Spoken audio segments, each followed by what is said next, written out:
Hello and welcome to this video on a checkmate in two chess puzzle. This one was devised by Sam Loyd in 1859.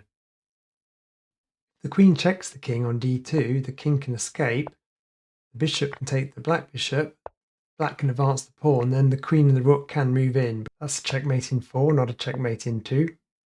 The queen checks on c5, then the same thing happens. The king can escape, we get the bishop take, and then we can move the queen and the rook in for a checkmate in 4.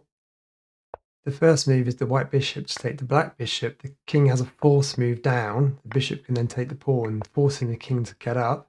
It's a very nice force checkmate in 3, but it's still not in 2. And if the bishop moves up to h3, the bishop can block, and after it takes it, then you can move down to get the checkmate in 4, but not the checkmate in 2. So the solution to this one is to move the rook down to e1. If the pawn takes the bishop, you can move in, checkmate the queen like that. The black bishop takes the white bishop. Queen can then move in to checkmate on the diagonal. And if the king takes the rook, the queen can just move into d2 to checkmate the king.